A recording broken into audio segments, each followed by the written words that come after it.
All right. Good morning, everyone. Thank you for coming to the first inaugural episode of Counterpoint Southeast Asia. It's a new initiative here at the Center on Asia and Globalisation at the Lee Kuan Yew School of Public Policy at the National University of Singapore. Today, we are honored and privileged to have three excellent speakers who will present their different arguments about whether or not the ASEAN Five Point Consensus can end the crisis in Myanmar. Before we go into the thick of things, let me first give the screen to Professor Kanti Bajpai as the Director of CHG to provide his opening remarks. Kanti, the screen is yours. Thanks so much, Evan, and a very warm welcome to our panelists, of course, Lina Alexander, Jeremy Credo, Elena Noor, and to thank them right away for doing this quite early in the morning. As Evan said, I'm director of the Center on Asia and Globalisation. It's one of the 4 research centers at the Lee Kuan Yew School. So I just thought I'd say a couple of words about it. The center, as the name indicates, has a focus on Asia, primarily East Asia, but including India as well. Over the years, we've had various projects on Southeast Asia. We're located in Singapore and in the region. There are many wonderful sister institutions that focus on Southeast Asia, and we work with some of them. We hope to work with others in the future. But we thought we would enter the Southeast Asia space more explicitly. This is the Lee Kuan Yew School of Public Policy, and Singapore's first Prime Minister, from whom we derive our name, was a great votary of the region, and of course it's a destiny. The niche, I think we've kind of charted out under Evan Laxmana's leadership, is a greater focus on Southeast Asia's kind of geopolitics, security, military affairs. I think there are, as I said, sister institutions who do a greater focus on other aspects of Southeast Asia issues. But we hope to also, with this format, and Evan's going to say much more about it, invigorate a sense of debate, to pull out very fine research scholars, such as the 3 we have today, into a very open, I wouldn't say quite a debate necessarily, but to draw people who are very knowledgeable into a conversation on an important issue for the region, sometimes a breaking issue, sometimes I think perhaps more structure and long-term issues that affect the region. And so I think that's the spirit of it. Evan's going to say a little bit more about the background, but there will be a follow-up in the sense that these videos will be uploaded to us to our website. There are background essays, very nice ones written by our first 3 speakers, and those will become available once they're revised and edited. So we see this as part of a multi-pronged effort. The live broadcast today, the edited video that will go up, and the short papers that will remain as a more permanent record on the website as well. And so with that, I think I probably said enough. And so once again, a very warm welcome to our audience. I think some of you are from a very different time zone, so thanks for dialing in. And again, a profound thanks to our 3 speakers. And with that, Evan, over to you. Thank you very much. Thank you, Kanti. So before we begin, let me first say a couple of things about Counterpoint Southeast Asia. So as Kanti said, we feel that we are trying to fill a particular niche and a particularly important issue area in terms of the Southeast Asian policy debates. And we wanted to make sure that we design the series that we're trying to propose around major questions facing Southeast Asia. So we want the Counterpoint Southeast Asia to revolve around one major question for each round, with 3 essays trying to respond to those major questions. So this will be a series of activities for the next year. We'll try to have these webinars and policy briefs following the webinar every 2 months. So we'll have the 3 essay writers present their arguments in a webinar, and then we'll have debates in the webinar. We'll try to get feedback from the audience, and then we'll have the essays published as a compiled, as an edited policy brief a few weeks after. So for now, we are hoping to upload both the recorded version of this webinar as well as the policy brief by early April. So you'll see some of the results both in terms of video as well as in writing. And then hopefully the second, third round and subsequent rounds will have every 2 months addressing a different set of major questions. We have a pretty good list of questions and potential speakers and authors lined up for the year. So hopefully we can try to engage more conversations in this regard. Second, aside from the format itself, we are very aware of the fact that there seems to be a lack of diversity from Southeast Asian themselves about questions facing Southeast Asia. So we are explicitly trying to push more Southeast Asian voices, Southeast Asian analysts and scholars from the region to provide their viewpoints. So this is, I think, in a more normative sense, our effort to elevate more Southeast Asian voices into strong and much wider conversations about Southeast Asian questions and key strategic problems facing the region. So we thank you for coming to the first pilot/inaugural episode of Counterpoint Southeast Asia, and we welcome your feedback. If you have any suggestions on the questions or speakers or topics or anything else, feel free to reach out to us.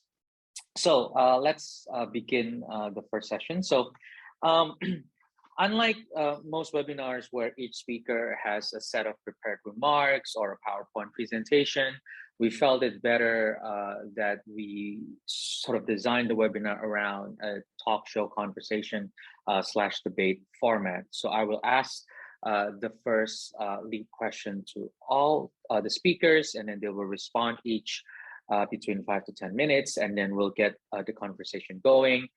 Feel free to ask your questions at the Q&A box there. I will try to take those questions and present them to our speakers at the end of their first response to my question, and then we'll get the ball rolling, and then maybe I'll raise more questions down the line as well, and we'll try to get the speakers to also ask questions to one another if they have. So let me begin with the first question to Jeremy. In your essay, you argued that the ASEAN 5-point consensus is ideal on paper, but lacks application and execution. Could you elaborate your argument, and how would you ideally implement the ASEAN 5-point consensus? Jeremy, the screen is yours.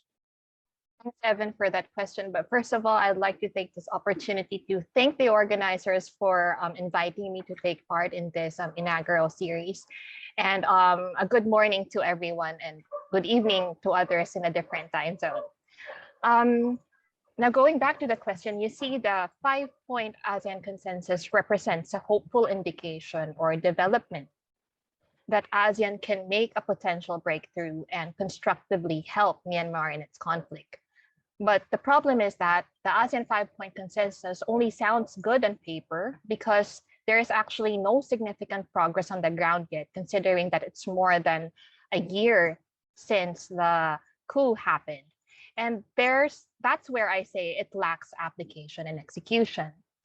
The thing is, other than the 5-point consensus, ASEAN does not have any roadmap or, let's say, strategies or terms of reference to actually implement the consensus and be able to translate it into concrete actions on the ground. So this is where slow progress and lack of following up and reaching the goals of the ASEAN 5-point consensus is taking place. Now, just to pose some question, what is ASEAN's strategy in making the 5-point consensus a reality? Will it really be just on paper?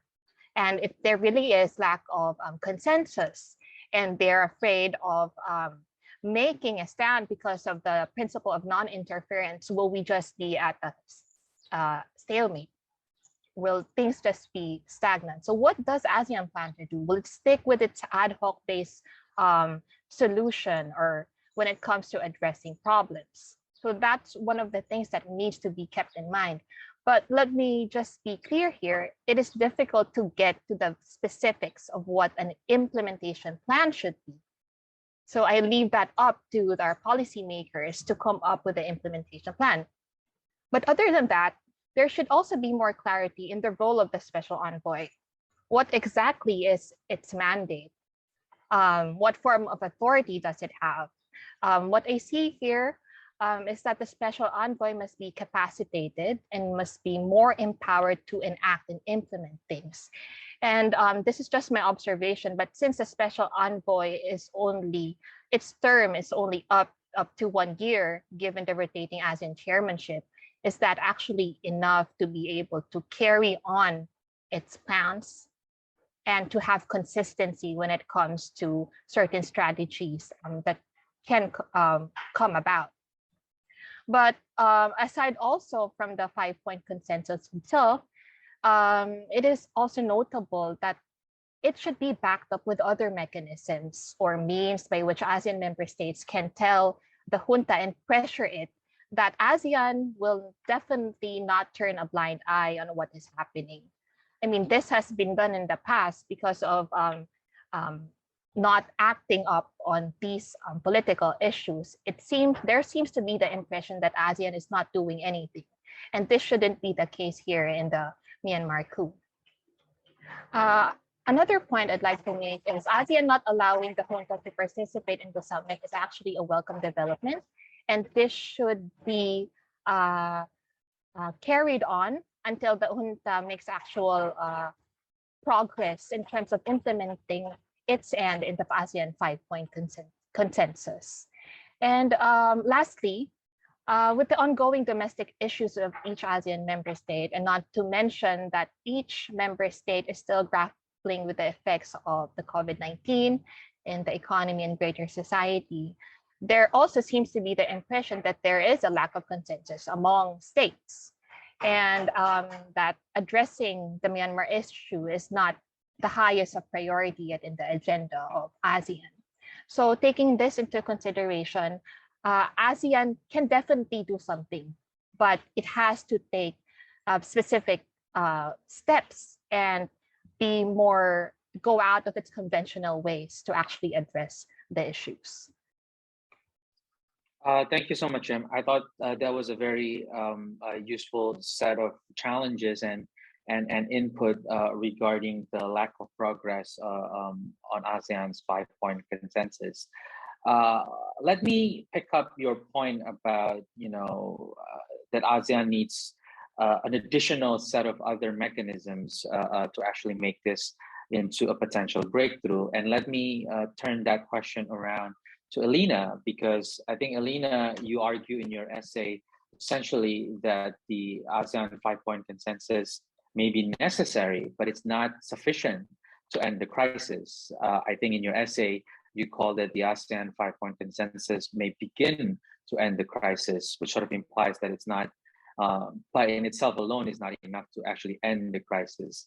What other conditions you think would be ideally needed to end the crisis other than the 5-point consensus? And I think this ties to what Jem was saying regarding the other mechanism. But in your essay, Alina, you also mentioned that maybe we need other partners to actually help ASEAN in this regard.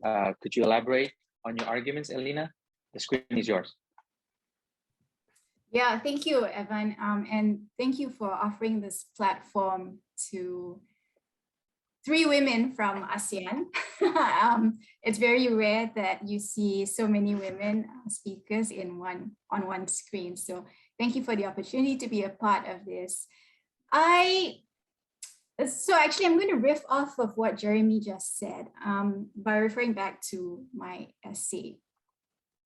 I think one of the smart approaches that the drafters of the ASEAN 5-point consensus took was not hemming themselves in to any particularities, no conditions, no specific timelines. And perhaps this is where I differ slightly from Jeremy. I think that was actually quite smart, because if there is a plotted timeline with particular strategies or measures to fulfill, ASEAN will doom itself to failure. It's already not living up to expectations from amongst the ASEAN populations themselves, certainly not up to the expectations of the Myanmar youth, who are just enraged with what is going on and the lack of activity and response from ASEAN itself. And this flexibility that is offered paradoxically by the ambiguity of the ASEAN 5-point consensus, I think allows for some wiggle room, which the Cambodian chair of ASEAN right now seems to be taking advantage of, despite criticisms of its approach. So in my essay, I talk about how the 5-point consensus is really perhaps just a starting step to a longer term solution. And what I meant by that was that the long-term solution really has to come from within Myanmar itself. Sure, ASEAN can help precipitate some kind of and facilitate some kind of effort towards that longer term solution. But I think one of the conditions that, again, the ASEAN 5-point consensus provides for is the inclusion and involvement of all stakeholders, right? So if you go back to the 5-point consensus document, you'll see that one of the 5 points refers to all parties concerned. Now, whether you want to read that as just all parties in power concerned or all parties as a whole concerned is up to you. It's up to the special envoy in order to effect the most effective solution. And so I think one of those conditions that could probably aid in facilitating this longer term solution is the involvement in discussions, not only with the Tatmadaw, not only with NUG representatives, but also with civil society organizations, right? And this includes the 27 to 250 civil society organizations, depending on which report you read, which media report, that made really strong representations to the UN Special Envoy, Noeleen Heyzer, when she offered her remarks about power sharing that her office said were misrepresented. So civil society groups, youth groups that don't belong to any particular organization in Myanmar, there's the question of whether they should indeed be a part of these longer term discussions to ending the crisis in Myanmar. So I think this flexibility that's offered right now by the 5-point consensus offers this space for creative solutions that may or may not work in the short term, but I'm sympathetic to the Cambodian approach that there has to be some form of movement in whatever way it takes, regardless of the criticisms that have been leveled so far at not only the organization, but also Cambodia as the current chair. Let me stop here. Thank you, Alina. I thought that was a refreshing take, because I think a lot of us in the region would have problems with the 5-point consensus lack of specificity. And in fact, what you're saying is actually, it offers a flexible framework and provides even maybe space for creative solutions on how to see a longer term solution. On that point, let me turn to Lena Alexandra. Lena, I think in the spirit of creative solutions that Alina was mentioning, in your essay, you argue that as it currently stands, the ASEAN 5-point consensus require extensive repair to actually lead to a much broader breakthrough and solution. And one of the centerpieces of your argument, which I thought I think falls within this creative space that Elina was mentioning, was the 5 different scenarios that you envision we could at least think about and debate on how to implement the ASEAN 5-point consensus by changing the sequence of those different elements. Could you elaborate on each of these options and scenarios, and which do you think is sort of most ideal, and which one do you think is more realistic to work around? Lina, the floor is yours. Thank you, Evan. First of all, I would like also to thank the organizer for organizing this event. I think this is very timely and very useful. And it's a kind of new method to put us in the counterpoints, basically, to really think and create a kind of new ideas on how to push for the implementation of the 5-point consensus. I think on the one point, I think here we all agree that there has been a significant lag in terms of the 5-point consensus implementation. It's almost a year now, and we haven't seen really any significant progress on the ground regarding cessation of violence, delivery of humanitarian assistance, let alone the beginning of the dialogue among the stakeholders in the country. Just to pick up some points from Jeremy and also Elina, I think we need to refer back to really look at the 5-point consensus itself. Essentially, if we can break down a little bit the 5-point consensus, we see at least the 3 objectives and 2 methods that ASEAN member states have agreed upon. The objectives are, in short, cessation of violence, facilitation of dialogue, and delivery of humanitarian assistance. And the 2 methods that is being mentioned, that are being mentioned in the 5-point consensus is, first, the appointment of the chair's special envoy to facilitate dialogue, assisted by the ASEAN Secretary General. And the second is the visit by the special envoy to meet with all the parties in Myanmar. But as Elina mentioned, there is a kind of ambiguity within the 5-point consensus itself. It does not really suggest any order. We see the point, of course, 1, 2, 3, 4, 5, but we haven't really seen very clearly in terms of the order. Many analyses that we see so far implies that the process will or should start with the cessation of violence, and then followed up with the delivery of humanitarian assistance, and then finally move with the facilitation of the dialogue. And such view is based on the rationale that without the cessation of violence and some sort of humanitarian pause, we can say like that, it might be difficult or unsafe for humanitarian agencies to deliver assistance on the ground, which definitely makes sense. And then the dialogue cannot start without those 2 taking place first. But I think what we see on the ground now, when you talk about cessation of violence, there is no incentive whatsoever for, of course, for the military to stop, crack down the pro-democracy civilians, and as well as the struggle from the People's Defense Forces to fight against the military. There has been no incentive so far.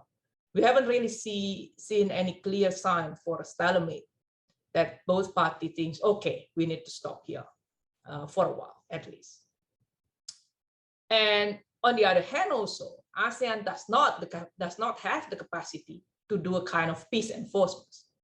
We don't have the peacekeeping forces. And more importantly, we lack of the mechanism and of course the willingness. ASEAN is not the kind of like United Nations that have the chapter 7. We only have the principle of non-interference and respect towards sovereignty, which always become the stumbling block and become the shield for those who want to violate the principles of ASEAN itself, unfortunately. So as Evan pointed out earlier about the scenarios that I mentioned in my paper, basically I tried to mix and match a little bit outside the current assumption that it should start the sequence by cessation of violence, humanitarian assistance delivery, and facilitation of the dialogue. And I mentioned earlier, no incentive so far for cessation of violence. So, but I think we need to really pick the point or see the point that the dialogue itself, because we always imagine or think that dialogue really only refers to the political dialogue, talking about those serious issues about the power sharing, for example, about how to admit or recognize the result of the election, which military does not agree. But there's nothing in the 5-point consensus saying that the dialogue should be about that. So what I'm thinking is dialogue can actually talk about the humanitarian assistance itself. We can have a series of dialogue, right? So in this sense, and also the point that humanitarian assistance cannot start without humanitarian pause, without cessation of violence. So we cannot start, for example, so the point is we cannot start with the cessation of violence. We cannot start with the humanitarian assistance because we need to protect those who are working on the ground. So the possibility now is to start with the dialogue. And specifically, the dialogue will talk about the possibility of how parties would like to deliver humanitarian assistance, to create a kind of a humanitarian corridor.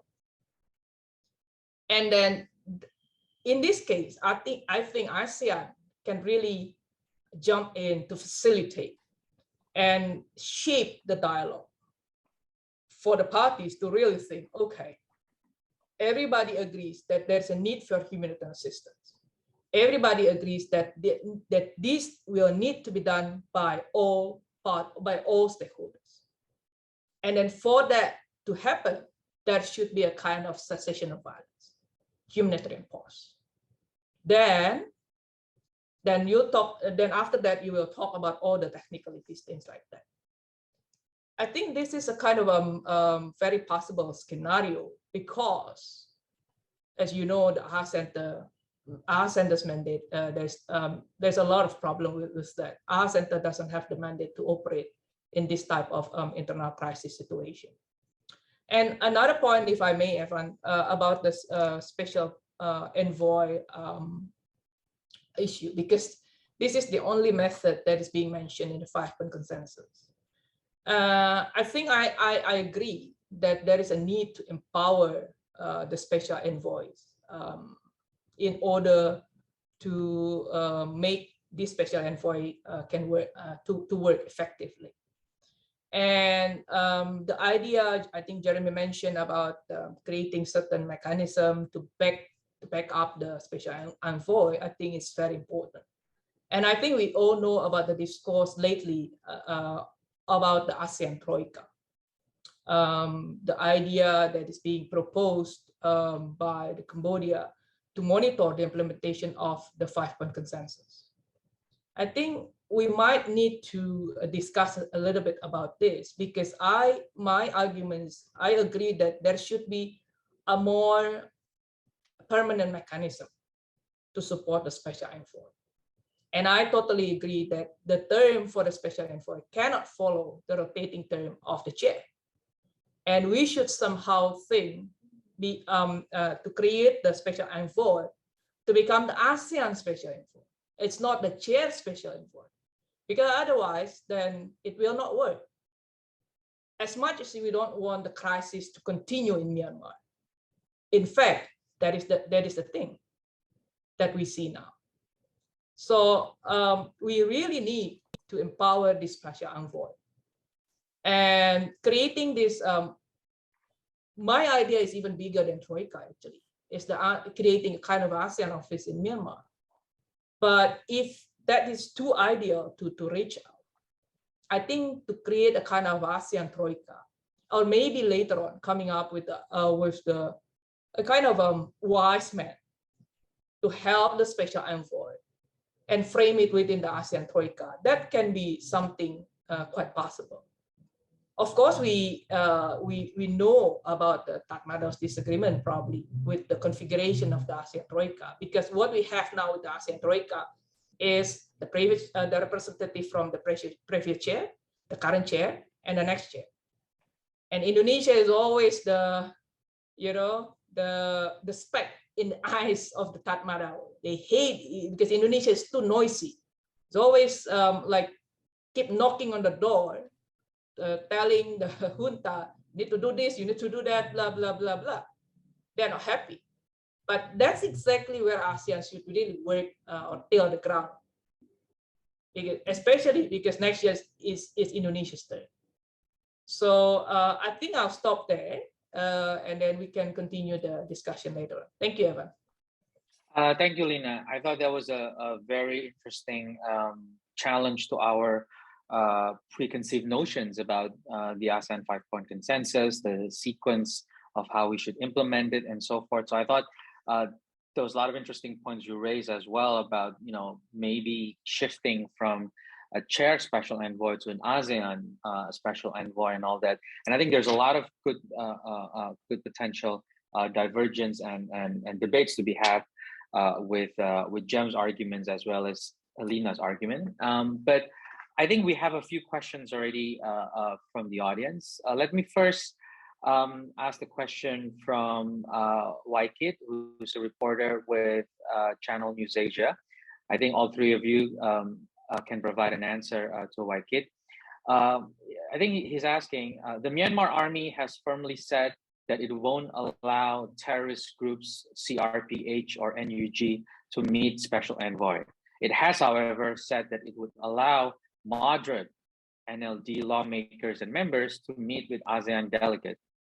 If this does happen during Mr. Prak Sokhon's upcoming visit, would you see this as the army having met the criterion of allowing key stakeholders to meet the envoy? So I guess the key question here is if that sort of, non-Aung San Suu Kyi perhaps, or something else, but if there is some moderate NLD lawmakers that Mr. Prak Sokhon met, would that qualify, I guess, as having met some of that terms in the ASEAN 5-point consensus? But I think more broadly, he's also asking, what would you consider as a good outcome from his upcoming visit? Let me go back first to Jem. Okay. Thank you for that question. You see, any dialogue with the junta and with the stakeholders is important. And just as what I mentioned in my essay, engaging the junta to have dialogue with them means that we don't isolate Myanmar and leave its people helpless. And the strategy should be not to isolate it, but to continuously communicate with them. However, communication and dialogue should not be only centered in the junta, but we have to take into account that there are a lot of stakeholders, just as what was posed in the question. And the fact that the junta is somehow amenable to the fact to make the special envoy communicate with moderate NLD members should be a welcome development, because from the way I see it, communication with stakeholders is better than none at all. And perhaps with this development, there can be more flexibility, and hopefully there could be more progress in terms of being able to communicate with the other NLD members that were ousted, and extend that communication with the national unity government, and most especially with the people on the ground. We cannot leave them apart from this dialogue, from this conversation, because at the end of the day, any peaceful reconciliation, any progress should have to be owned and accepted by the people of Myanmar. The visit of the upcoming, the upcoming visit of the special envoy should not be what do you call this? Should not be the same as before, wherein there was totally no apparent communication with the people in Myanmar. So hopefully, I am open to the fact that there should be more communication, and that there should be much more inclusive approach in terms of involving more key actors in finding for solutions to gain more traction and to have a more sustainable solution in the long term. Again, this is just a short-term solution, meeting with moderate of the NLD members. The long-term solution would be is to be able to communicate with the other ousted NLD members, the national unity government, and the people of Myanmar. Thank you, Jem. Elena? Yeah, I agree with what Jem said. I think there has to be continued communication, like it or not, with the junta. And any small win from the junta should be considered a win. But that doesn't mean that there shouldn't be other efforts continuing parallel to talking to the junta. And just listening to Lina's suggestions just now, there's nothing in the 5-point consensus to say that all these talks have to happen in Myanmar or in an ASEAN meeting or on the margins of an ASEAN meeting. There can be meetings with other stakeholders, civil society organizations, the people, representatives of Myanmar youth groups, etc., in other settings as well. And so, to the specific question that was asked about Cambodian Foreign Minister Prak Sokhon's visit to Myanmar, sure, I mean, take that as a win if he's able to speak to some of these quote unquote moderate members, but also don't give up on some of these other efforts that will require a lot of shuttle diplomacy, that will require a lot of blood, sweat, and tears. And I really like Lina's idea of making the special envoy position something a little more permanent, or longer term, I should say, because it will require substantial capacity and endurance that might not be available to someone who has to juggle other responsibilities as well. Thank you. Lina? Well, I think to some extent, the ambiguity or the flexibility, quote unquote, that the 5-point consensus has given, that really the point where it can always be abused by the Tatmadaw. This is actually the example where any result from the so-called implementing the 5-point consensus can be twisted by the Tatmadaw. When they say, okay, I will allow you to meet with the moderate NLD politicians, something like that, to meet with the ASEAN delegates. And then they will say, okay, see, the Tatmadaw actually has implemented the point of giving access to the special envoy and his delegates. But then I think on the other hand, that kind of flexibility also should encourage ASEAN member states to put the higher bar. Okay, at some point we can recognize that even though it's just the moderate, quote unquote, the moderate politicians that is being allowed to meet with the ASEAN delegates, that's fine. But then we can put the bar higher as well. That there should be a list. I think the visit by Mr. Prak Sokhon should actually bring the list from the ASEAN leaders. Okay, this should be the agenda for your visit. All right, who actually the people that you should meet with when you visit the country? I think that that should be something that ASEAN should push. Of course, there has been a lot of arguments saying that there can be bad cops, the ASEAN member state can play bad cops and good cops. In practical, that can be, but to be able to play that roles, ASEAN really needs to be united together. They need to talk each other how to coordinate this scenario. Who should be the bad cops? Who should be the good cops? Right? And how we are going to implement that to put pressure on the junta itself. So the question, what would you consider as a good outcome? I think it really depends. And I don't know whether there's still enough time because the visit is going to be just in a few days more.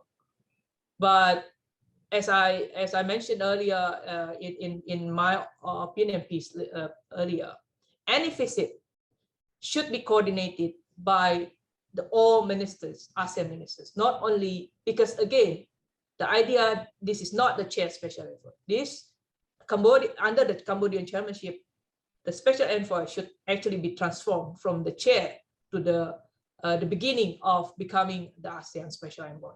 Thank you. Thank you all. The next question, so this one is from Him Roxmi, who is a research fellow at the Cambodian Institute for Cooperation and Peace. He has two questions, but I think the first question ties in with some of the other questions raised by others. And then his second question, I'll combine that with the other questions as well for the next round. But for the first round now, I think the key question that he is raising is, okay, we have all these ideal sets of goals and things that they should be doing, that the special envoy should try to accomplish. But what will ASEAN, or rather, what will ASEAN can and is prepared to do to implement the 5-point consensus if the junta continues to be uncooperative? So if all of our ideas, if all of the things that we wish could happen does not happen because the junta remains uncooperative, what is ASEAN prepared to do next? Let me reverse the order and go back to Lina first. All right, Evan. I think very good question. As of now, I can only think two possible options. First, there has not been any conclusion yet about the the result from the Credential Committee in the UN regarding the legitimacy of the authorities in Myanmar. And I think ASEAN can actually push that at the UN level, make them to decide which one is actually the legitimate government in Myanmar. Then ASEAN can certainly follow because that creates precedents for the international at the international level. Second, what ASEAN can do is really to create more engagement with the opposite party, the opposite of the Tatmadaw, which is the pro-democracy civilian actors. I mean, right. There was very interesting exercise that I had last week with IISS, organized by IISS with the help of Aaron Connolly. I think that was very interesting. And what I felt, because at that time I played as the minister, Indonesian foreign minister, to be frank with you. And it's very funny. I just realized that the ministers and the Secretary General, we don't talk with the NUG. We don't give the platform a lot to them. Well, they can show up a little bit, but normally we just talk among ourselves. And even we talk more often with the SAC delegation rather than with the NUG. So this is really a lesson learned for the ministers. If the Tatmadaw continues to violate ASEAN principles, why should we continue talking only to them? Of course, we always open the ministers, but we can also provide more platforms talking with the NUG. But on that note, I think what I would like to say as well is for this pro-democracy civilians, they need to think beyond. They need to really think about the strategy that they want to push. How do they want to create the new Myanmar, for example? Really specific strategy that they can present when they talk, when they are being given a platform by the ministers. That is, I think, very, very important. So the ministers can see, okay, they can really act as the government because they have very clear strategies and roadmap, how they want to create and push for the democracy to be restored in the country. Thank you. Thank you, Lina. Elina? Yeah, I would urge going back to the 5-point consensus document. And if you look closely at it, you know, the phrase all parties concerned is repeated a few times, okay? I just want to repeat that, all parties concerned. There's a tendency to focus on just two groups of stakeholders, right? The SAC, Tatmadaw, and the NUG or the NLD. And there are other players in this very complex, complicated scenario in Myanmar that are often left out. And so that's why I go back to my earlier point about including all these other stakeholders in discussion in a longer term discussion on what a Myanmar would look like once this crisis blows over, if it ever does. So it's not just a matter of talking to two parties, it's also a matter of trying to figure out the role and space of the EAOs right now, or the civil society organizations that may or may not differ very greatly from the NUG. And so where do all these actors, and they're not big actors, they are equally important, where do all these parties fit into a reconstituted Myanmar? Right now, yes, I understand the short-term contestation that gave rise to this crisis was out of the 2019 election outcomes, which the SAC disputes. But beyond just the election outcomes of a few years ago, what does a longer-term solution look like? And this goes back to what the 5-point consensus calls for. A discussion, a conversation, including all parties concerned. And so I think a creative solution, one of the creative solutions that might be considered, is to have this really sustained, engaged, in-depth shuttle diplomacy, talking to all these different stakeholders outside of Myanmar, if necessary, you know, convene a discussion format that has some or all, most of these stakeholders in a way that begins this conversation. So that's my thought on that question. Thank you. Jem? I do agree with what Alina and Lina mentioned about engaging the stakeholders. That is very important. But to add on to that, this is where the ASEAN chair role comes in. First of all, it really needs to have any actions that the ASEAN chair must do, must be well coordinated with the rest of the ASEAN member states. Even if it means communicating to the junta or communicating to other stakeholders, it must be a coordinated response. Any actions must be transparent for that matter. Because if the ASEAN chair does not become transparent or is not coordinating its actions, it leaves space for mixed signals.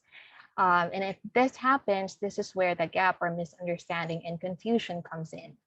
So, and aside from that, ASEAN should also have a common understanding and must have a united stand to challenge the junta's claims to legitimacy, because it is a reality that most likely the junta will continue to refuse to fulfill the consensus and make its way or work around it in such a way that serves its best interests. So it's important that ASEAN here makes a firm stand to communicate clearly to them that its actions will not go unchecked. Thank you so much. So for the next round of question, I think I'm going to combine what others have raised, and in the spirit of Him Raxmi's previous question regarding some of the bold practical initiatives. And this, I think, relates to a question by Yong-Wook Ryu from the Lee Kuan Yew School of Public Policy, which is and this I think is in line with what Lena suggested earlier, which is engagement has to be not just with the Tatmadaw, but also with the NUG. So in that spirit of bold initiatives, how can we make sure NUG can be part of the ways in which we can implement the 5-point consensus? Can they be invited to some informal ASEAN meeting, or is there some other ways? But the second part to this question about making NUG or the pro-democracy actors as part of the process, a question I think by Kisin is also very relevant, which is, why would they want to do that? Why would the pro-democracy leaders want to negotiate if they're not sure if the military junta is willing to implement whatever compromise that can happen in the negotiation? Why would they agree to be part of a negotiation in the first place? So I think if we touched earlier on about how ASEAN should respond or should suggest ways if the junta is uncooperative, now I think the second equation is the civilian side. If they don't want to be a part of the discussion because they're not sure, should we encourage them to be part? And if we should, how would that go about? What kind of ideas can you suggest that could make them be part of the process? Lena. Well, I think with the first question from Yong-Wook, it really depends on the political willingness from the ASEAN 9, at least, the ASEAN 9, whether they can really engage NUG in even at the formal setting of ASEAN meetings, right? Because what is in my mind, really, ASEAN really need to think beyond only offering non-political representative to attend ASEAN meetings. That's good enough for now, but it cannot be the only strategy that ASEAN has. The other option that can be developed, I think, among the ASEAN leaders is to arrange for a bilateral meeting with the NUG or any other stakeholders, as Elena mentioned. I totally agree.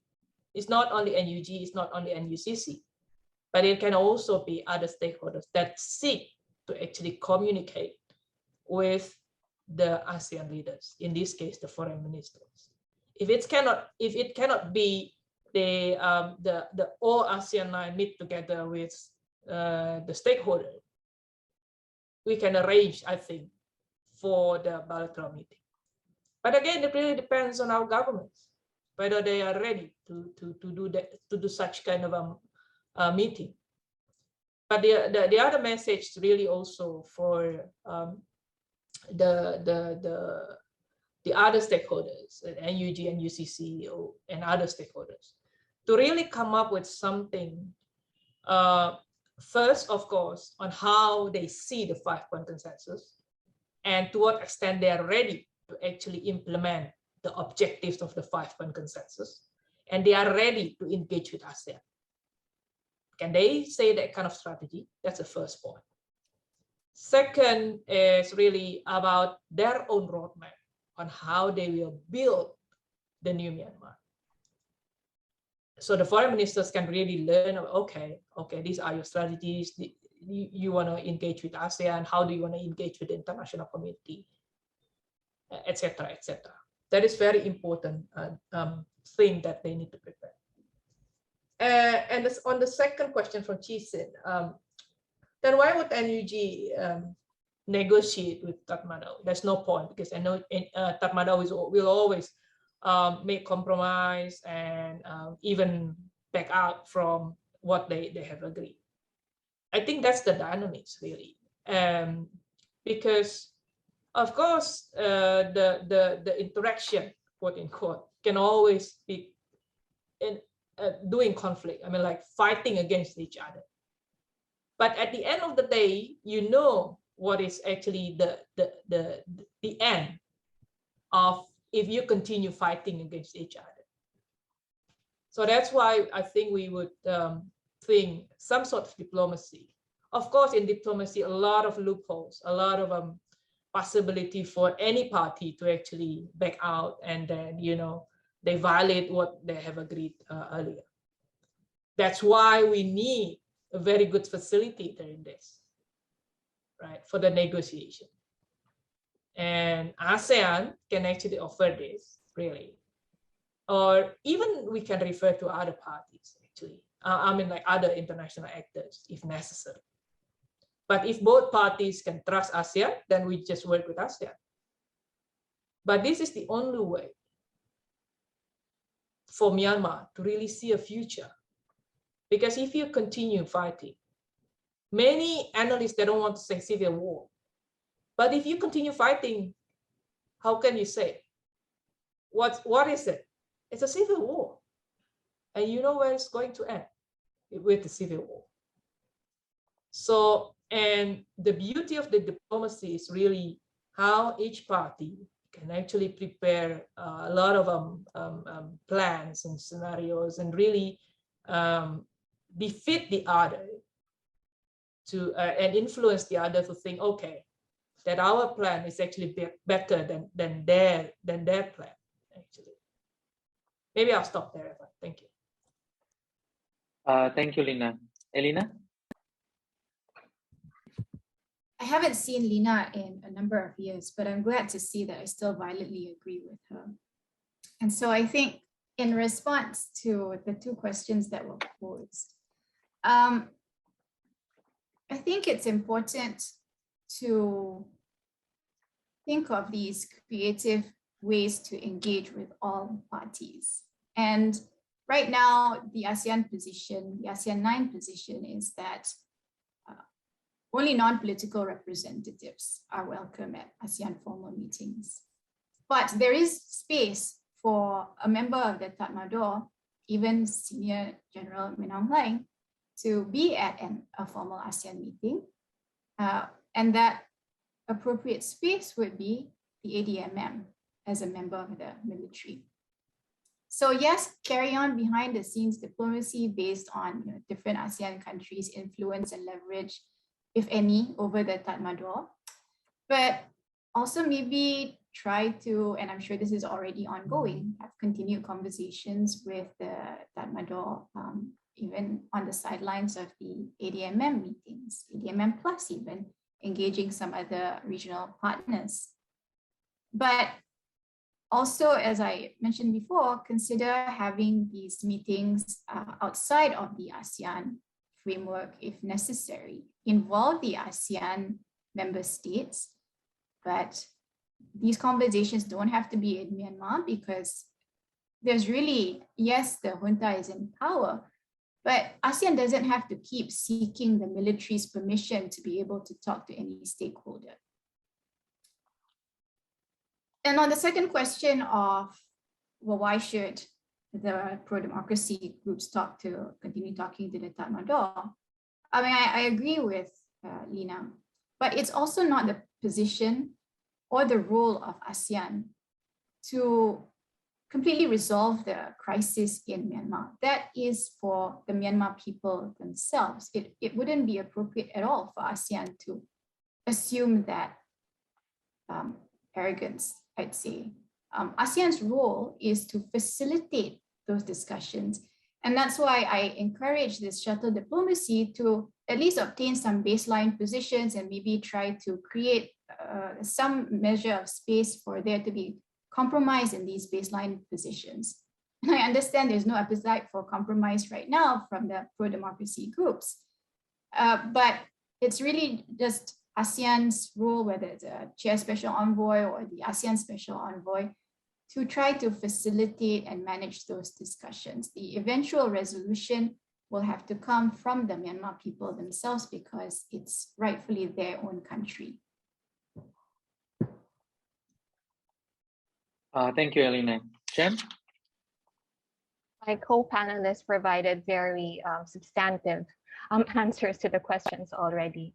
And just to add on to that, with the question on how can this be achieved if engagement with the Tatmadaw is not met with the NUG oppositions, yes, I do have to agree that there should definitely be engagement with the NUG, perhaps in the sidelines of ASEAN meetings or in other platform. Again, if there is a common understanding and consensus among the ASEAN 9 that it does not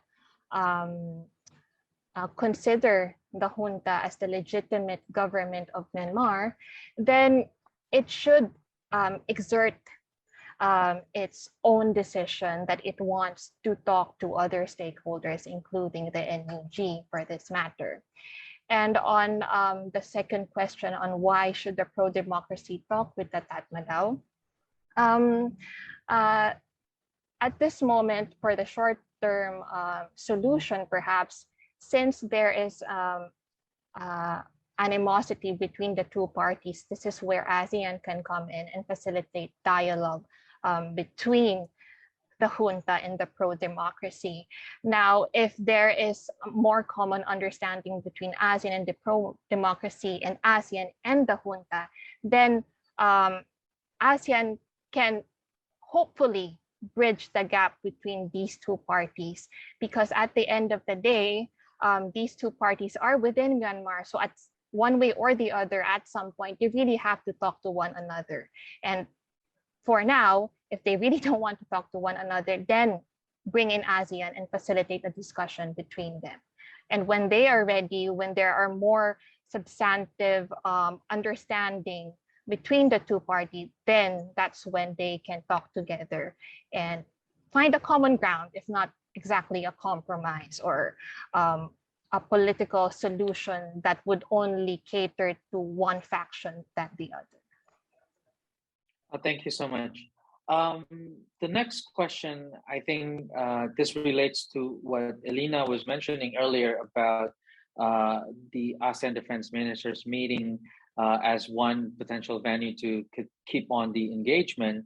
Aaron Connolly from IISS Asia here in Singapore asked, do the panelists think that there is any prospect for constructive diplomacy between the military leadership of the ASEAN 9 and the Myanmar armed forces, which would advance the 5-point consensus? So I think this is the spirit of mill-to-mill engagement that Elena was mentioning. Let me start with Elena, since she raised the ADMM idea, and then I'll go back to Jem and then Lena. First, Elena. Yeah, I mean, since I proposed that, I should be able to assert that, and I stand by that. The only complication I see with that, or at least one of the complications, is that there are complicated civil military relations that are a legacy of some member countries past. And so this might complicate the willingness of military heads to negotiate what is essentially a political objective. That said, I think if you go back to the ADMM's mandate and remit, it's about advancing peace and security through regional consultations amongst military leaders in ASEAN. And so if there is some very delicate balancing that goes on and these military leaders stick to that ADMM remit, there is definitely a possibility for discussions to try to advance some parts of the ASEAN 5-point consensus. Things like cessation of violence, which, Tatmadaw is saying is happening because of the ceasefire with the EAOs, for example. But again, going back to the 5-point consensus, all parties concerned, right? All parties must exercise utmost restraint. And so the interpretation of what utmost restraint is, I mean, that might be a point of deliberation for the military heads in discussion with the Tatmadaw, for example. So yes, there is that space that can be creatively used. I'm all about creative lawyering of what's available to us. So by all means, use that. Thank you. Jem?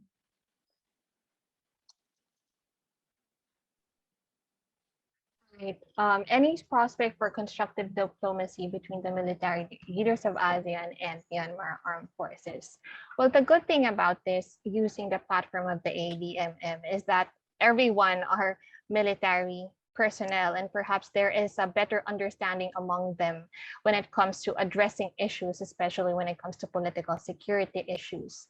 But from the way I see it, there should also be some clarity when it comes to addressing, for example, cessation of violence. And there should somehow be a clarification what it means by cessation of violence.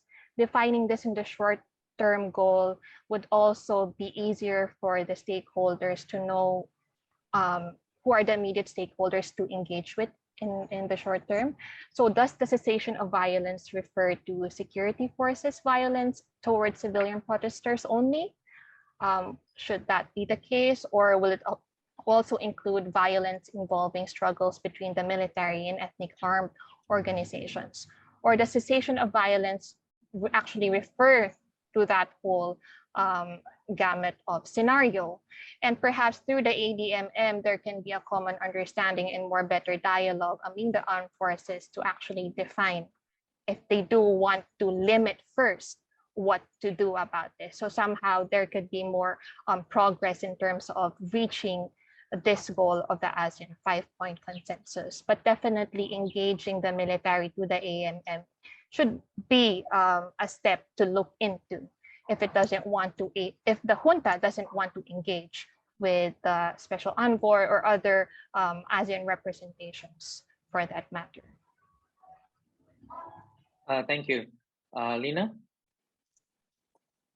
Honestly, I'm not too keen with that particular idea of male-to-male connections, because I think as much as they are having the same background, I mean, like, they are both military actors, but I think they come from different culture and history. And what we don't want to see is that these military actors, they actually inspire each other about, like, keep doing the violence, because that, at the end of the day, that should be okay. Then you can win the war. Because the context when you're talking about the military, professional military, right? Everyone knows better than me. But when you're talking about the military, is always the term about, okay, we are fighting a war. And this is not the type of war that they should fight, actually. This is actually the political contestation. And the way that you solve a sector of the political contestation is through democratic process. It's not fighting against your own fellow countrymen, basically. And the other impact that I'm also worried is by having this kind of interaction quite often. I mean, like, with the ADMM, that's fine. But if we make this as an often occasion, there's a danger of not what Dr. Rizal Sukma argued is normalizing the junta's ruling, and that is very dangerous if that what is happening, because I think we have to be honest. We know there are still a lot of problems with military in the regions, and making them talking, like putting them in a situation where all military talking about politics. I don't think this is something that we want to see. Thank you, Evan. Thank you, Lena. I thought this is a very interesting set of questions raised around military to military or defense diplomacy, because I think most analysts would argue that, you know, male-to-male engagement is good in terms of confidence building at the regional level, but maybe when it comes to internal challenges, as Lena said, they may inspire each other, not necessarily in a way that we would like to. So I think this type of ideas and debates is certainly something important that we need to keep in mind moving forward, thinking about the trade-offs and the plus and minuses, and how we can move forward. in that spirit, there's another set of questions which I think is also not clear cut in terms of the trade-offs, but it's something we're thinking about. Romain Kylo at the Asis Yusof Ishak Institute asked about what are your views on the Western strategy towards Myanmar with its focus on sanctions and how it plays out alongside ASEAN's approach of engagement? Are these strategies complementary, contradictory, or something else? And I think this goes to what Lina was mentioning earlier about the good cop, bad cop stuff. Is it necessarily done in a coordinated way? Is it actually a viable strategy moving forward? But it's an interesting point as well, because both Jem and Alina also mentioned the need to have other mechanisms beyond the ASEAN 5-point consensus to somehow facilitate the actual implementation of the 5-point consensus. So the contrast between Western sanctions and ASEAN engagement is certainly an important question. Let me first start with Jem. Jem? That is a tough question. From my point of view, I think that the Western sanctions in Myanmar is, or somehow is complementary to what ASEAN is doing. As I mentioned in my essay, ASEAN should have creative approaches in trying to pressure the junta to play its part in the bargain of peaceful reconciliation. And one of which is, if it is possible that ASEAN can actually implement this, is to also impose its own sanctions on the military regime and not only rely on not allowing it to take part in the ASEAN summit. And with the Western strategy of imposing sanctions in Myanmar, I think it's a good means to curtail its activities and to limit what it can do, and in its influence, not only in the domestic realm, but also in the international community. And I think that ASEAN should follow suit on this note.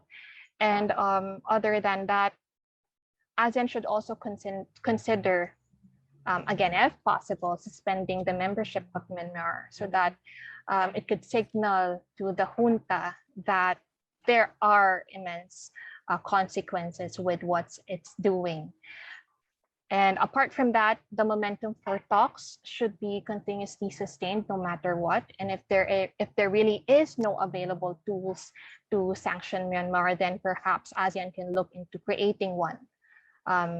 Again, the 5-point consensus is ideal, but there needs to be other instrumentalities and mechanisms to back it up, to pressure the junta to change. And unfortunately, if this does not pan out into reality, then persuasion is the only tool ASEAN has as of this moment. Thank you. Elena? Given the history of sanctions against the Tatmadaw, I'm not quite persuaded that sanctions alone are going to be the end all and be all of the Tatmadaw. And so are they complementary? I don't think they're necessarily contradictory to ASEAN's engagement approach. I'm not sure if they're complementary. They are certainly a parallel approach to what ASEAN is attempting to do. So perhaps they are exactly that. They're just parallel. It's too soon to tell whether they are actually complementary or not. But I think it does send a strong signal of disapproval of the Tatmadaw's actions. And to Jeremy's point, I have argued for suspending Myanmar from ASEAN, but continuing to engage with the junta if necessary. And that can be done either individually by ASEAN member states or collectively as well. So I think keeping this flexibility of options available is something that should be borne in mind. And if it takes sanctions from other dialogue partners to send that signal and help move the needle, then sure, why not? Let's try it. Thank you. Lina? Well, about the sanction and ASEAN engagement, I think if we reflect back to the Nargis situation, At that time, I think we remember the French foreign minister at that time is ready to actually push for Chapter 7 action if the junta at that time under Tan Sui leadership did not open access for humanitarian assistance. The situation now is, I think we are still unsure about the Western initiative to put the sanction, to enforce the sanction. I think it's totally different situation that we are facing now. We haven't really seen whether these international actors are really ready to do something quite bold enough that ASEAN can use as a leverage to say, okay, you see, if you don't cooperate, if you don't engage with ASEAN, then ASEAN can do anything if the international community decides to actually put a border sanction on you, right? So of course, when we talk about the sanction, it's a targeted sanction that should be only against the Tatmadaw, the military, those who are affiliated with the military. So I think it really depends on the willingness, to what extent the international actors are ready to do whatever they can to facilitate ASEAN to take the lead, because that's exactly what they want. ASEAN should lead the effort to solve the crisis in Myanmar, to facilitate the solution to the crisis in Myanmar. But then they should provide enough support, including doing real sanctions to them, because we know these international actors, they still have interests here and there. So that's why they are half-hearted to actually do something quite bold in Myanmar. Thank you. Thank you. It's certainly an ongoing conversation that I think we still need to figure out moving forward in terms of the balance between sticks and carrots. And I think I certainly take Jem's point that right now ASEAN is left with nothing but persuasion tools, and maybe we do need to figure out some sticks tools down the line, as Alina have also written in the past about some form of suspension of Myanmar's membership. It's certainly a debate we need to keep having.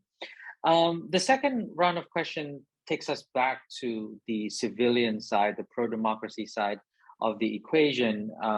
This is a question from both Grace Zakung and Adelina Kamal, and I'll try to put them in one category because I think they're sort of relevant to one another.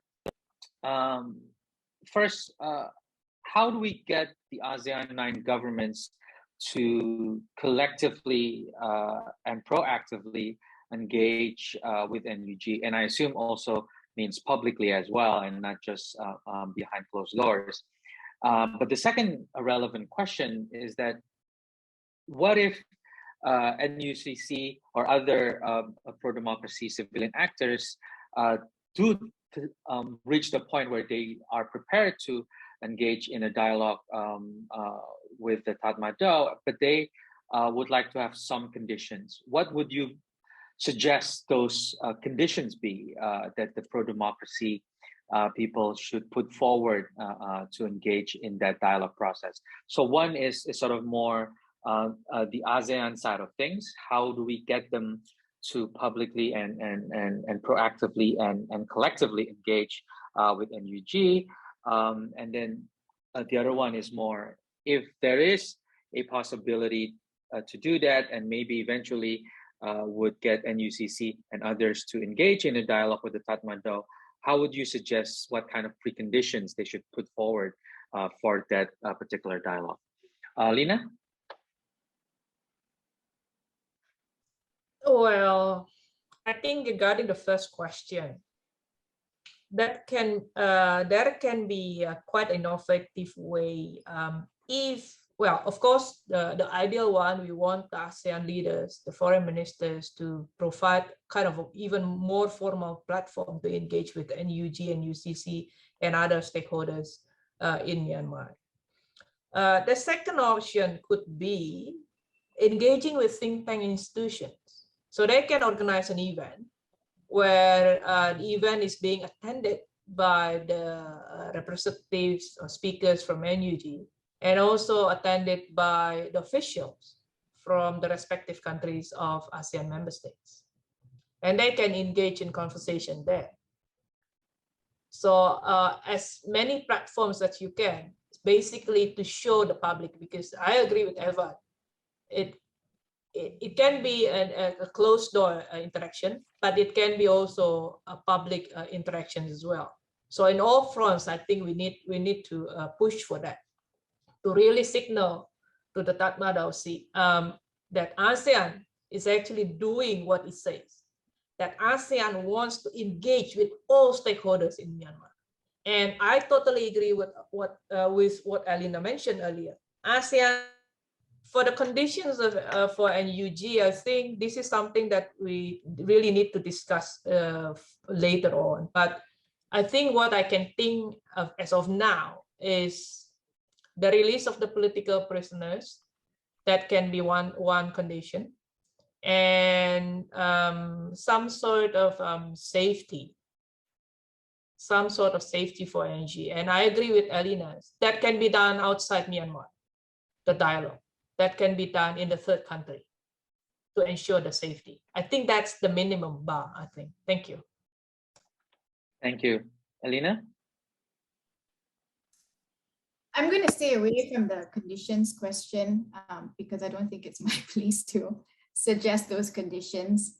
But I think to answer Adelina's question, the first question, I believe it's a cautious, some would say overly cautious approach by the ASEAN leaders in avoiding this conversation with the NUG proactively and collectively. I think they're not completely close to it, but how it's going to be handled and reported in the media if it's done publicly is something of consideration. Because a lot of this playing out in social media and traditional media can potentially negatively affect ongoing conversations with the Tatmadaw, and you still want to maintain that open connection. So I agree with Lina's suggestion of a track 1.5 approach. And I think this sort of softens the blow a little. So you can have these representatives of the NUG in a public setting. Officials usually tend to listen quietly and be silent at these meetings, but they can have discussions on the sidelines if necessary. And I think sometimes that's where the most productive conversations bear fruit. So it goes to fulfilling the ASEAN 5 Point Consensus and commitment of engaging all parties concerned, but it softens the risks of blowback in the media and in public spaces. Thank you. Jem? I also do think that a track 1.5 way is also a very viable option. But aside from that, maybe not exactly from the government point of view, but the NUG can be engaged by civilian actors, not only the track 1.5, but perhaps the academe and other private institutions, so as to signal to the junta that even the people in other ASEAN member states are not recognizing them as the legitimate government of Myanmar, but there is a sense that ASEAN member states want to bring back democracy to Myanmar. So it's important to engage the NUG not only in the government platform or the track 1.5, but also with civilian organizations, the academe, and private institutions. So just like Alina, I don't want to provide my comments when it comes to the conditions, as it is a very difficult one to answer. No worries, fully understood. I think what's important from this question is the centrality of us not limiting ourselves to just one type of engagement, right? That there's multi-track, multi-front approaches that we should try collectively across the board to make sure that we are also providing spaces for the pro-democracy civilian side of things. We're about to reached the end of our time. Let me ask this last question, because I think this kind of ties in our entire conversation, and then this gives each of the speakers one last final remark about this question, because I think this speaks to our entire question today. Daniel Yonto from the University of Alabama asked, how set in stone is the 5-point consensus? Are there any other points missing from it, for example, that we might need to consider to improve the process?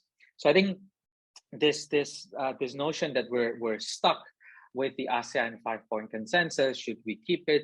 If we're keeping it, what to do with it? If we're not keeping it, do we move on? I think also is weaved into your essays, because I think one of the ongoing debates right now is to what extent is there an expiration date for the 5-point consensus? At what point do we know we should move on from it, or should we not? And if we're not, how do we make it better, and how do we implement it? So these are, I think, one final big question, but also hopefully this is also your last set of remarks. Let me go back to the original order. Jem? Okay.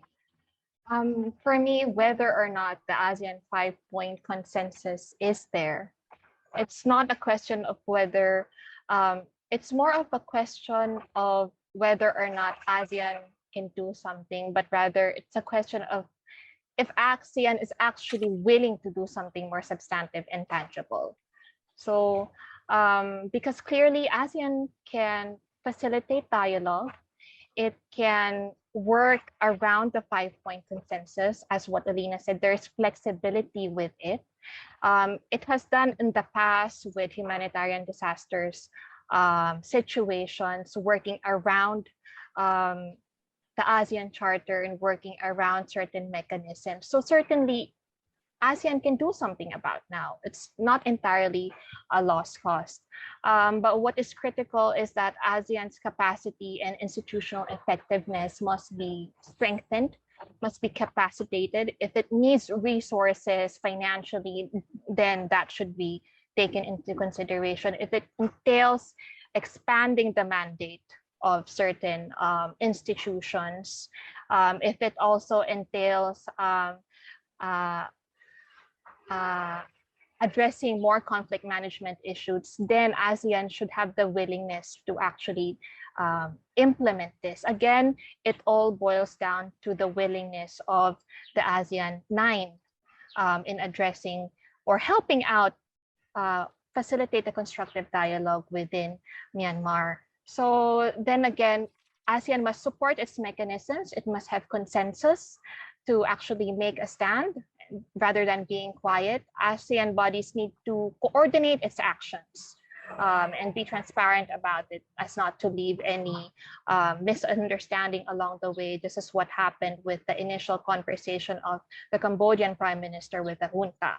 So that should be prevented from happening again. And again, there should be sustained efforts. It's better to communicate with the junta, if not stick with the consensus, but there should be more flexibility and creativity with the implementing bodies in trying to engage all the stakeholders in providing humanitarian aid assistance and even empowering the special envoy to make a stand, more concrete solutions on the ground. And lastly, ASEAN 9 should make the Myanmar crisis a priority agenda at its highest level, because if it doesn't, then not only will efforts become futile, but it would just look as if it's a soft, it's as if we're trying to do something, but in reality, there's really not. It's all just lip service. So that should be prevented from happening in this situation, because at the end of the day, Myanmar is part of ASEAN and we should not leave our brother behind. Thank you so much. Elena? I mean, the ASEAN 5-point consensus is not set in stone. It's there. It's what we have. And for now, it is a mechanism for ASEAN to work within and around, if necessary, So I go back to my initial point that it offers a wide enough latitude and the flexibility to interpret these terms creatively. I mean, Min Aung Hlaing has also used the law to interpret, for creative interpretations for his own interests. And so if we're about to engage in some creative lawyering, well, we have the 5-point consensus that was agreed to by Myanmar as well. And so let's use it in creative and innovative ways. I also want to return to Lina's point. Actually, I take very much to heart the difficulty of military engagement, given, as I mentioned, the sensitivities of some countries and the complicated history with civil military ties. But I think the remit of the ADMM to advance regional peace and security through defense diplomacy shouldn't just be cast aside, and it should be considered as an avenue for engagement with the Tatmadaw within very restricted limits. Finally, on the timeline, when should we move on? That's a very difficult question. When should we move on from the 5-point consensus? I think there is more appetite for there to be continued engagement than for there to be a suspension or any form of cutoff of Myanmar. And that's either fortunate or unfortunate given where you stand on the issue. So I see more, I see inertia on any movement to suspend Myanmar. And so I think this 5-point consensus will continue along its perhaps extended timeline. But if it moves the needle even to a certain extent, then perhaps some might consider it a win of sorts. I think though ASEAN, because of the eternal criticisms that it receives, is doomed to criticism either way. So it's really up to the leaders and the people to pressure the leaders in the right way. Thank you. Lina, you have the last word. Well, I think with the 5-point consensus, we should see or understand the 5-point consensus as the consensus of ASEAN 9 and those stakeholders in Myanmar who are ready to implement it. So I want to emphasize that, again, I totally agree with Alina and Jem mentioned, that ASEAN should not always seek approval from the Tatmadaw, because this Tatmadaw is the perpetrator for all of this. Second, what we really need to push is to move 5-point consensus from a wishing list into a clear, concrete strategy and roadmap. It should not be only a wishing list. If that is the wishing list, that's it. That's the end of it. And the last question regarding whether we should move on from the 5-point consensus, as much as we want to move on, we cannot. ASEAN cannot move on until we see peace and democracy to be restored in Myanmar. It's in our region. As even though we close our eyes, we don't want to see it. We cannot, because whatever happened in Myanmar, especially if the civil war really continues, like prolonged civil war exists in Myanmar, that will certainly impact on the region in Southeast Asia. So we cannot move on. Thank you so much. I certainly learned a lot from all of our 3 speakers. I thought we had a very good set of questions. And let me say thank you again to all of our speakers and participants for their wonderful questions. I apologize that we cannot address all of them. Look forward for the essays that will come out of this webinar in early April. It will be in our on our website, and we'll make sure we'll announce the publication of the essays. Let me just say a final word, I think, on the topic at hand. I think the conversation today tells us that the 5-point consensus, the very presence of the 5-point consensus isn't going to end the crisis, but it needs that creative lawyering Alina mentioned. It needs that will that Lina mentioned, and it needs that broad-based consensus that Jem was mentioning as well. I think this webinar today and the conversations we've had clearly shows that there are still ideas to work within and around the 5-point consensus, as Alina calls it. The issue is whether or not ASEAN government leaders are willing to take that next step. I think in terms of ideas, there's plenty around. It's the will to actually walk that door. I think the 5-point consensus get us to the door, but somebody actually has to walk it. Or if you use a different analogy, you know, even if some things, the ASEAN 5-point consensus is some magic wand, somebody still have to weave it. You can't just leave it there and just hopefully make things work. And I think this is where we are right now. I think the way Cambodia sort of left it, well, you know, right now we're hoping to see some progress. That's essentially saying we're waiting to see how the junta is going to somehow creatively implement parts of the 5-point consensus, and then we stand in judgment whether or not there's been met or some of it is still partially developed. So I think right now we should not give the initiative to the junta, and it's up to the ASEAN 9 to take the initiative on actually developing that specific framework, developing a much well-developed plan for the special envoy. And I think, you know, the necessity to have a full-time special envoy is absolutely crucial, because whether we like it or not, the foreign minister as a special envoy is a part-time special envoy. We haven't reached the phase where we see a full-time special envoy with a full mandate and resources. So I think there's a lot of work that still needs to be done, but we cannot say that there is no ideas around. There's certainly plenty of those around, and we hope that the ASEAN government leaders can take the next step. Thank you again for attending the first inaugural episode of Counterpoint Southeast Asia. We will have more in the coming months, and I look forward to seeing you all again soon. Thank you. Have a good morning and stay healthy. Take care. Bye-bye.